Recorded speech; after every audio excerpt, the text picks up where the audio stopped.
Titan to Titan here. I'm Sierra Casey. I'm Omaryz Sie'Aira, and today we're here with Tiffany Tarpley. I wonder how did you wanting to become a news reporter or going into broadcast journalism ever? Ooh, so it's a long story, but I'm excited. We have time. All right. Well, sit back and relax. No, so it was my senior year in high school. I went to Lorain High School, and I had to get up in front of the entire school for the Black History Month program. And part of my speech was a tribute to the class of, I won't say, a while ago. And so I read Maya Angelou's poem, And Still I Rise. And there was this point in the poem at the end where it's like, I rise, I rise, I rise. And there were some students in the audience who were doing it with me, because, right, I practiced this with some of the students in the audience, and I got this standing ovation, and I thought, I kind of like this. And so I really didn't know what I wanted to do. Growing up, I thought I wanted to be a pediatrician. I thought about sports medicine. I thought about so many different things. But my final year before heading to college, I really didn't know what I was going to do. But I knew at that moment, I kind of liked public speaking. And public speaking was something I did at my church. I went to Friendship Baptist Church here in Lorain, and I did a lot of that, whether it was Easter speeches, reading the announcements. And so I went to Lorain County Community College, and I took an oral communications course, and my instructor, I did well, and my instructor was like, have you thought about the TV production courses? And I hadn't. So I took those courses, and it was the best thing I could have ever done. And from there I knew, okay, I want to do TV, but it was like, what aspect of TV? So you learn so much. You learn things behind the scenes, in front of the camera, whether it's radio, whether it's TV. It was fun for me. And eventually it just turned into journalism and broadcast journalism, and now I understand the true importance of journalism after getting into it and being involved in it in school. I transferred to Bowling Green State University after Lorain County Community College, and that's where I got really involved in journalism, not just the TV production aspect. How do you see the media industry changing, and what should students entering the field be ready for? Be ready for anything. I think that would be my biggest piece of advice. In this industry, anything can happen day to day, which I'm probably sure you all have experienced out there. Maybe the camera isn't working properly, you forgot to charge the battery, you forgot to bring something, right? Always be ready for anything. Have a backup plan in mind. You have to think on your feet. That's probably the biggest thing. This industry is definitely changing. I've been doing this for more than 20 years now. And so it's very interesting to see technology move in and kind of take some of the jobs away from the newsroom. But I think there's also innovation happening because of because of AI and things like that, and different technologies, new technologies, to where it's making things kind of fun. The changes. It's making the load a little lighter in some cases. I mean, AI is fairly new in how we're using it, so it is helpful. So there's been changes, I think, throughout the years in various times of my career. But I've always learned to adapt, and I think that's important, and I think that goes to show, right? Be ready for anything. Yeah, wow. It's so crazy because that's like what you learn a lot is like you have to be kind of quick. You have to always have something in the back where like if you mess up or something, you have something that you can pull up real quickly. It's always good. Have those backups, have those backup plans. Like you said, just be quick on your feet. So, do you think that traditional TV will eventually kind of die out, or will other digital platforms really replace it? Ooh, this is kind of controversial. No. So, we've been hearing that for a long time in this industry, that TV is dying. I don't think TV is dying. I think it's transforming. I think we have to meet audiences where they are, which is on those digital platforms. We still have people who watch traditionally. Me personally, we use YouTube TV in my household, right? So we're using a streaming service to watch TV, but there are a lot of people out there who still watch traditional television as well. There's so many things out there. So I don't think it's dying. I think it's evolving. I think it's changing. And we have to be ready to change with it, because if you aren't meeting people where they are, what's the point? What's the purpose? Whether that's social media, right? Streaming services, all that kind of stuff. So That's where it does die out. Yeah. Can you share a moment in your career where you were taught an important life lesson? Ooh, that's so many. I think there are so many life lessons that I've learned in my career. But one I think that comes to mind the most is to pause before you speak. Think before you speak. Pause before you respond.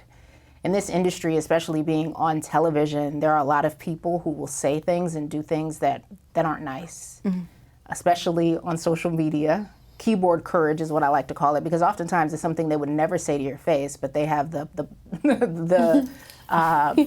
I don't want to say that word that I'm thinking, but they have the nerve to email you or message you on social media. And one thing I was told years ago was, don't respond right away. Wait. And I think that goes for life too. I think sometimes we get caught up in responding and being on defense, even sometimes offense, but kind of sit back, relax, wait to respond. Because sometimes if you're angry in that moment, give it some time. You're not even going to be thinking about it anymore. So, kind of going back to the college route, how do you think that your college experience helped you with your path? My college experience was great, especially at Lorain County Community College. I got to do a lot of hands-on things that I wouldn't get the chance to, or the opportunity to do at a four-year college, at least starting out. So for me, that was invaluable experience. I learned literally every position, whether it was being a director, a technical director, learning how to be Chiron operator. So, the words you see at the bottom of the screen on TV, whether it was hosting, just anything. And so I learned so much there, which was great. And that really carried me through when I went to Bowling Green State University. I got involved in an organization called BG24 News, where we did news live every single day for 30 minutes. And it wasn't part of class. It was a student-run production. It was volunteering. And so it just got me ready. It put me up there pretty high when it compared to other students. And so I started out behind the scenes my first semester there, and by the next semester, I tried out and I was anchoring. So school was great. It doesn't fully prepare you for the real world. You're not going to be prepared for the real world until you get in the real world. So that's why internships are so important. You get to see so much of what happens in real life in a newsroom. But then also your first jobs are really important because you're going to learn a lot. You're going to make a lot of mistakes. I mean, you think you know a lot as a student or you learn a lot in school, but boy, the real world is quite different. So. Did you ever have any doubts in your career? All the time. All the time. And even sometimes, even in recent years, I've doubted myself. I think it's normal. But you step back and you remember who you are.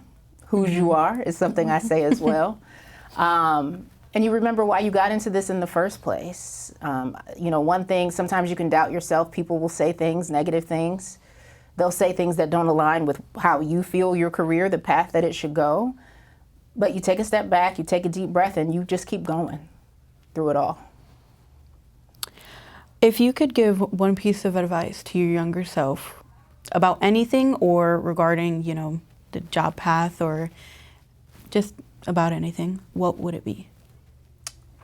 A piece of advice to my younger self. I would tell myself, my younger self, you've got this.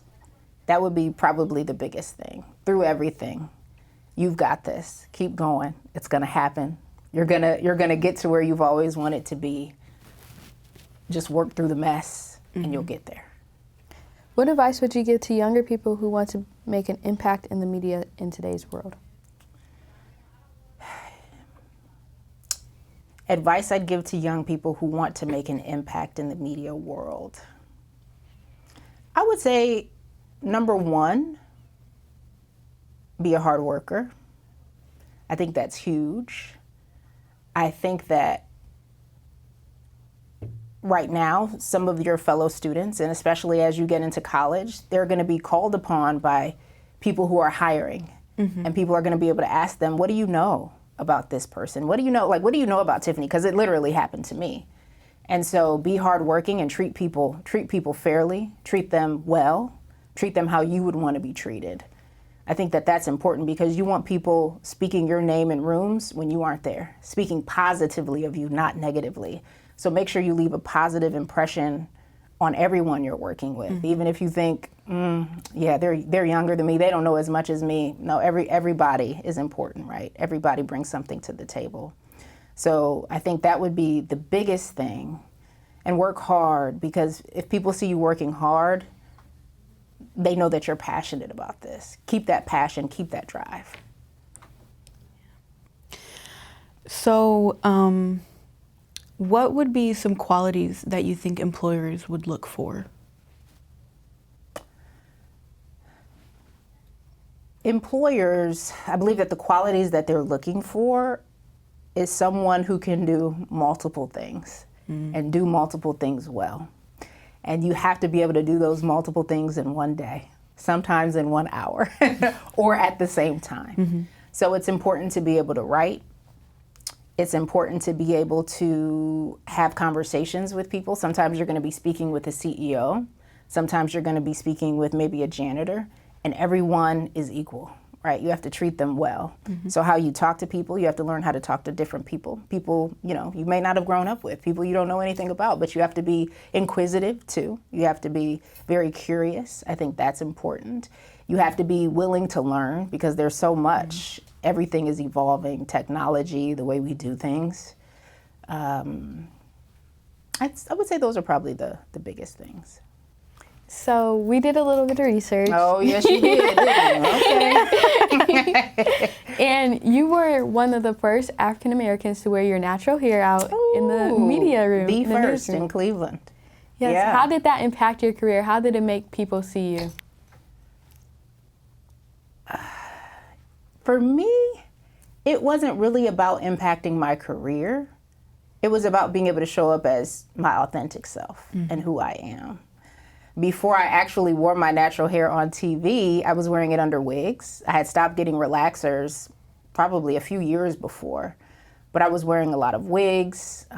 There was a time where I was like straightening my natural hair, putting clip-ins in, and at some point I remember going to get my wig again and getting my hair braided down, and my scalp was hurting. And I was like, man, I'm tired of my scalp. I'm just tired of this, and I'm ready. And I remember seeing my hair when I was going to get it done. I was like, this is kind of cute. Like, why can't I wear it like this? So we had a makeup artist at the station where I was at the time who kind of helped with those things. She was like a stylist. And I talked to her. She was another Black woman, and I spoke with her about it. She was like, I think you should do it. And she was like, I'll talk to your news director, and she did. And he told her that I could do it. Just don't change my hair. Like, don't go back and forth, right? Just keep it consistent if you're gonna do it. And I think it was the best thing that could have happened. I feel freer. You know, I'm not hiding my hair anymore. I was nervous though, going in that first day. And to be honest, I mean, it took a long time for me to truly understand my hair, how to style my hair, what works for my hair, and still to this day, I'm still figuring out. I feel like your hair changes sometimes, and so I'm still trying to figure it out. But I didn't do it for other people, I did it for me, and I think that was most important. That day that I did it, I got a lot of positive compliments. I got some looks from people right in the newsroom, like, this, you know, some people like, oh, it's cute, it looks good. But overall, I would say it was very much a positive experience. Has it been positive this entire time? No. I've gotten some negative things said about me, to me, from viewers and things like that. But yeah, I'm doing this for me. So, and for that little girl who may be watching too, right? Yeah. I want her to love herself and her hair as well. Doing it for yourself is the best policy. Yeah. Right. So before we started recording, we were talking about how you get up at like 1 a.m, which is kind of insane, but it's what you have to do. How would that impact the way your regular day goes, like a regular day in your life? So, I mean, you know, my alarm goes off at 1:25 in the morning, and I have to lay there for a few minutes to wake up and finally get out of bed. But everything just kind of shifts a little earlier, I would say, for most people. So I try to get to bed anywhere between 6:30 and 7:30 at night. Some people nap. Everybody who's on this shift, an overnight shift, or I work on the morning show. So everybody has their own way of doing things. Some people nap after work. I don't. I just try to go to bed a little bit earlier, and I get things done, work out. And so as it is difficult, it's not great. Sometimes I'm just so tired, but I wouldn't change it. You know what I mean? Like I wouldn't change it. I love getting up and waking people up in Northeast Ohio. I love the fact too that I get into work and get out, right? I'm not there all day, which is nice too. So it's different, but I like it. I like it for now. Yeah. You mentioned people giving you criticism for your natural hair. How do you deal with criticism in the media industry? It can be hard sometimes, especially if you think, oh, my hair looks great today, I'm looking good, and there was this woman, she was messaging me for a while on Facebook, like, comb your nappy hair, all these things, right? And so I paused. I didn't respond right away, okay? And I wrote back, I said, man, and she didn't have a picture with her profile. I said, can I see your hair? How do you style your hair? But she kept coming back. She was fairly nice in the response, but then she kept coming. I had to block her at the end of the day, right? You just got to block it out. I've gotten some criticism, not when it comes to looks, sometimes with the language that I used in stories, and it's been helpful. Some of it's been constructive criticism that I've used to this day, and I appreciate that. So you take everything with a grain of salt, you keep the good, you throw the bad out. Yes. Yeah.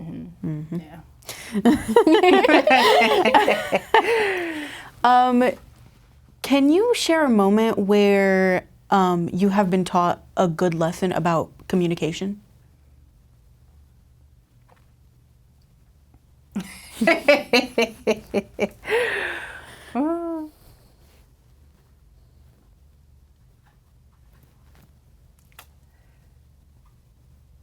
I think it just comes down to one thing that I often say is sometimes, we work in communications just in general in this industry, but sometimes we don't do a great job communicating with each other. That happens in a lot of newsrooms. So I'm just going to speak in general terms here.